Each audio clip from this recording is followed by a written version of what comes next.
दोस्तों, रमजानुल मुबारक के महीने में बीवी से हम बिस्तरी करने के 3 बड़े फायदे हैं।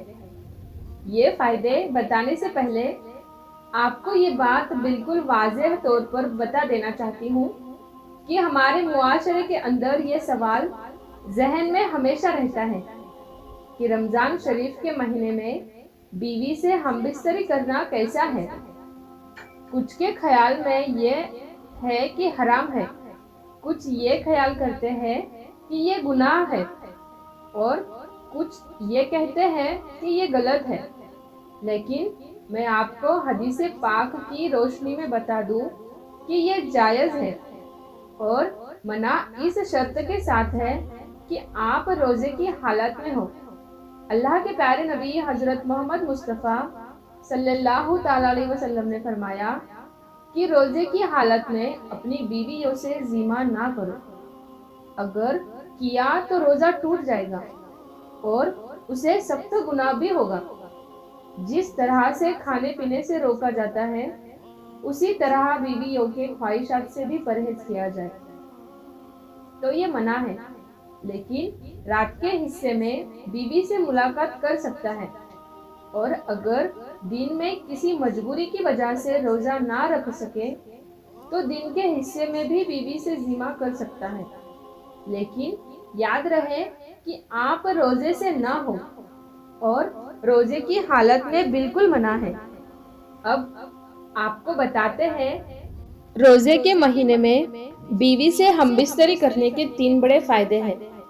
नंबर 1, औलाद नेक पैदा होती है, क्योंकि रमजान शरीफ के महीने में अल्लाह तबारक व ताला अपनी खास रहमतें और बरकतें नाजिल फरमाता है और इस महीने में लोग इबादत करते हैं, नमाज, रोजा और अल्लाह की इबादत में मशगूल रहते हैं।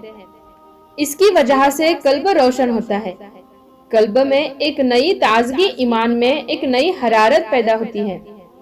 इसकी वजह से मर्द और औरत के मनी, यानी जिस मनी से अल्लाह तबारक व ताला एक इंसान का वजूद जाहिर करता है, तो उस मनी में भी निखार पैदा कर देता है। देखिए, अल्लाह वाले और अल्लाह के वली जिनकी औलाद भी नेक हुआ करती थी, तो इसकी वजह सिर्फ और सिर्फ ये होती है कि ये इबादत करते हैं, जिसकी वजह से उनका कल्ब तो रोशन होता ही है, उनका ईमान भी एकदम नूरानी होता है।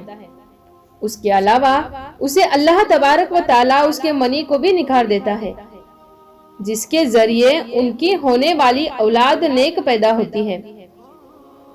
उसमें नेक तासुरात पैदा फरमाता है, अच्छे तासुरात पैदा होते हैं, जिसके जरिए औलाद नेक पैदा होती है। तो इबादत के जरिए से उस मखसूस पानी में निखार पैदा होता है और इसीलिए औलाद नेक पैदा होने की काफी हद तक यकीन रहता है। नंबर 2, यानी दूसरा बड़ा फायदा यह है कि रमजान शरीफ के महीने में बीवी से हम बिस्तरी करने से, यानी कि जिमा करने से शैतान के तासुरात से मियाँ बीवी महफूज रहते हैं।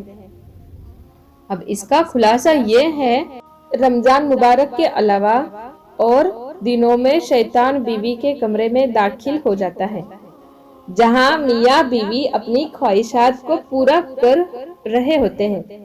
वहां वो दाखिल हो जाता है और अपनी तासुरात बीवी के शिकम में, यानी पेट में दाखिल कर देता है और अपनी शरारत करता है, जिसकी वजह से शैतानी शरारतों वाली औलाद पैदा होती है। अब आप सोच रहे होंगे कि ऐसा कैसे हो सकता है, तो हम आपको बता दें कि अल्लाह के महबूब और हमारे प्यारे नबी हजरत मोहम्मद मुस्तफ़ा सल्लल्लाहु ताला अलैहि वसल्लम ने इरशाद फरमाया कि शैतान तुम्हारा खुला दुश्मन है। जब बच्चा पैदा होता है तब शैतान आ जाता है बच्चे को परेशान करने के लिए और उसके साथ शरारत करता है। बच्चा काफी परेशान रहता है, तो इसीलिए बच्चे की पैदाइश पर अजान पढ़नी चाहिए ताकि बच्चे को राहत मिल सके और शैतान भाग जाए। अल्लाह के नबी हजरत मोहम्मद मुस्तफ़ा सल्लल्लाहु ताला अलैहि वसल्लम ने इरशाद फरमाया कि अजान पढ़ने से शैतान काफी हद तक काफी मील दूर भाग जाता है। इसीलिए आजान पढ़ने में देरी ना की जाए, बल्कि बच्चे की जैसे ही पैदाइश हो तो उसी वक्त अजान पढ़ दिया करे। अल्लाह के नबी सल्लल्लाहु अलैहि वसल्लम ने इरशाद फरमाया कि जब मौत का वक्त करीब आ जाता है तब भी शैतान अपनी शरारत से बाज नहीं आता, वहां पर भी आ जाता है, तब भी उसको परेशान करता है ताकि उसकी जबान से कुछ ना निकले और कलमाए तैयबा जबान से ना निकल सके। इसलिए वहां पर जो लोग मौजूद होते हैं तो वो कलमा शरीफ जोर जोर से पढ़ते हैं ताकि मरने वाले को कलमा याद आ जाए और वो सुनकर कलमा पढ़ ले। और जब इंतकाल हो जाता है तब भी वो शैतान पीछा नहीं छोड़ता, कब्र के अंदर भी आ जाता है, जिसको बहकाने के लिए, परेशान करने के लिए शरारतें करता है ताकि ये सवालों के ठीक ठीक जवाब ना दे सके। तो अल्लाह के रसूल सल्लल्लाहु अलैहि वसल्लम ने इरशाद फरमाया कि अजान की आवाज सुनकर शैतान मीलों दूर भाग जाता है, जिसकी वजह से कब्र में अजान पड़ी जाती है और मुर्दे को काफी राहत मिलती है। इसी तरह जब मियाँ बीवी मुलाकात करते हैं, यानी खुशूसी मुलाकात, तो उस दौरान भी शैतान अपनी शरारत से बाज नहीं आता और वो आ जाता है और परेशान करता है और अपनी तासुरात दाखिल करने की पूरी कोशिश करता है। इससे बचने के लिए भी अल्लाह के रसूल सल्लल्लाहु अलैहि वसल्लम ने दुआ बताई है। बीवी जब सोहबत करने के वक्त ये दुआ पढ़ ले तो शैतान उनका कुछ नहीं बिगाड़ पाएगा। तो वो दुआ क्या है, आइए हम आपको बताते हैं। बिस्मिल्लाहि अल्लाहुम्मा जनी बन्नस शैताना व जन्नी बिश शैताना मा रज़क़ताना। और इसका तर्जुमा कुछ इस तरह है, शुरू करता हूँ अल्लाह के नाम से, ऐ अल्लाह तू हमें शैतान से महफूज रख और शैतान को इस चीज से दूर रख जो तू हमें अता करे, यानी औलाद। और इस बात का खुलासा यह है कि शैतान रमजान मुबारक के अलावा और बाकी महीनों में मियाँ बीवी के दरमियान हाइल हो जाता है और उनके दरमियान असरात छोड़ने की कोशिश करता है। इससे बचने के लिए हर इंसान को यह दुआ जरूर पढ़नी चाहिए।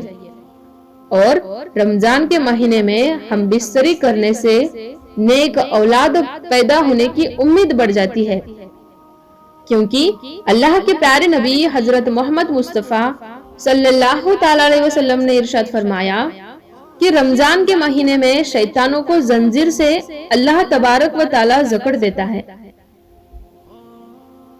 नंबर 3 यह है कि रमजानुल मुबारक के महीने में ज़िमा करने से 70 गुना ज्यादा सवाब अता किया जाता है, क्योंकि अल्लाह के नबी सल्लल्लाहु अलैहि वसल्लम ने इरशाद फरमाया कि रमजान के महीने में जब कोई नेकी की जाए या बुराई की जाए, दोनों का बदला 70 गुना बढ़ा कर दिया जाता है। और ज़िमा करना सवाब है, यानी कि अल्लाह के नबी सल्लल्लाहु अलैहि वसल्लम ने इरशाद फरमाया कि सवाब दिया जाता है। ये बहुत हैरत की बात है। लेकिन एक बार सहाबा इकराम ने अर्ज किया कि या रसूल अल्लाह, मियाँ बीवी मुलाकात करते हैं तो क्या उनको भी सवाब मिलता है? तो आप सल्लल्लाहु अलैहि वसल्लम ने इरशाद फरमाया, जी हाँ, अगर वो ज़िना करते हैं तो क्या उनको अजाब नहीं दिया जाता? और वैसे भी तो वो बीवी के हक अदा कर रहे हैं। इसीलिए अपनी बीवी से ज़िमा करने से अल्लाह तबारक व ताला सवाब देता है। और जब रमजान के महीने में ज़िमा किया जाए तो 70 गुना ज्यादा सवाब अता किया जाता है। ये 3 बड़े फायदे हैं रमजान के महीने में बीवी से ज़िमा करने के। लेकिन याद रहे कि रोजे की हालत में न हो, वरना सख्त से गुनाह होगा और जिससे रोजा भी टूट जाएगा اور یہ قطعاً منع ہے اور قطعی طور پر غلط ہے، اسی لیے اس کا آپ خاص طور پر خیال رکھیں، اور جو 3 باتیں آپ کو بتائی گئی ہے ان کا خاص طور پر خیال رکھیں، کیونکہ کون ایسا ہوگا جس کو نیک اولاد کی خواہش نہیں ہوگی۔ دوستو، آج کی ویڈیو میں بس اتنا ہی۔ اگر آپ کو یہ ویڈیو ذرا بھی اچھی لگی ہو تو اس ویڈیو کو ایک لائک کر کے ہمارے چینل کو سبسکرائب کر لیجئے گا۔ ہم ملتے ہیں پھر ایک نئی ویڈیو کے ساتھ، تب تک کے لیے السلام علیکم، اللہ حافظ۔